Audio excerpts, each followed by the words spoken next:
Hey guys, how's it going? Welcome back to my channel. For those of you who are new, hi, my name is Kirsten, and we do a lot of urban exploring on this channel. So today, I took a little trip down to Byberry Hospital.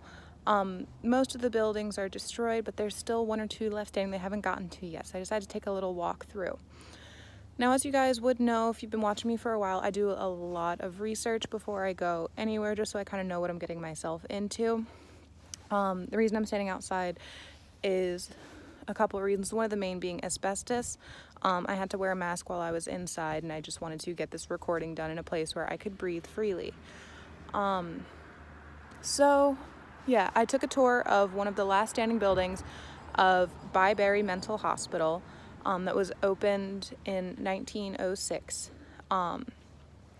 Started out with amazing intentions. It was actually opened before 1906, but became Byberry around 1906. Opened with amazing intentions set by Benjamin Franklin himself. But the hospital did not live up to his expectations.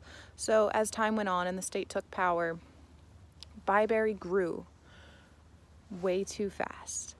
They had a major overpopulation problem, like several thousand, and they only had about 14 physicians, and every 300 to 400 patients only had about 90 nurses and one attendant to each of them. Also, a lot of these people were not trained properly. A really unfortunate thing, you would think that putting the lives of someone that you care about into the hands of someone else, that you would hope they were well trained. These people were not. They were also very poorly underpaid, and as a result, a lot of beatings occurred due to just pure stress and fear and overworking, being underpaid. I mean, I don't blame them for being angry, but taking it out on the patients was not the right way to go. So yeah, I mean, that was a really, really big problem. That was actually hidden until about 1946, when two reporters went undercover here as orderlies and snuck in some cameras, took some pictures, and she didn't believe it, but when the truth was revealed, an article called Bedlam 1946 was published. And a lot of the reporters and readers actually compared the state of the asylum and how the people were being treated to that of the concentration camps over in Nazi Germany. So that just goes to show how terrible these conditions were, but it gets worse. So obviously I can't show you because pretty much everything has been taken away, either by looters or by the people who were cleaning these buildings out in order to get them demolished properly. But there were so many problems on the inside. So due to the overcrowding, they did not have enough beds for all the patients to sleep in. A lot of them actually wound up having to sleep on the floor and in the hallway just so that they had a place to rest their head at the end of the night. And on top of that, the mattresses and bedding that they did have was disgusting. I mean, there was feces, urine, they were falling apart. There was, likely insects and such just due to the state of the hospital at the time. Another big problem was patients often didn't have clothes.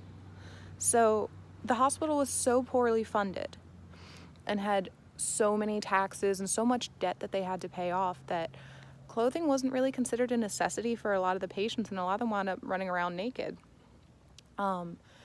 which also led to a lot of illnesses. And like I said, they only had 14 physicians on staff. So not a lot of the patients were being treated and often would die of whatever they had if it wasn't something just like the common cold that our bodies can fight off. What else? Oh yeah. Speaking of feces and urine, it's all over the walls, on top of graffiti from people that have, started breaking in just to kind of explore, hang out and whatever. But the place was so disgusting. I mean, there were smears of old feces. You could still see the marks. You could still see the water damage from where people would urinate on the walls and on the floors. Absolutely disgusting. But I mean, with the toilets not working, with the sewage constantly backing up the way that the articles always said that they did, I guess a lot of the patients really didn't have that much of a choice. So they just did what they had to do. The hospital was officially closed, releasing its last two patients in 1990. But wasn't demolished. Most of it wasn't demolished until 2006, and they started building a housing location, so like a living complex, apartment complexes type, I personally would not want to live in a place that, you know, has such a bad reputation. But yeah, so as of 2006, a lot of housing complexes have been, you know, started to be built here.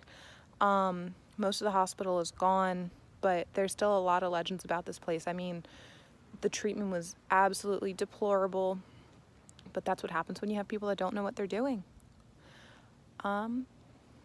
Yeah, and it's, you know, one of the biggest unfortunate parts is before Byberry was opened, Philadelphia was considered one of the leading pioneers for mental health. So take that into consideration. I'll be sure to post some links down below for you guys to check out my sources so you can kind of, you know, see some of the images that I had seen that kind of led me to want to take a little tour of this place. And yeah, I hope you guys enjoy. Stay tuned for the next video. Bye!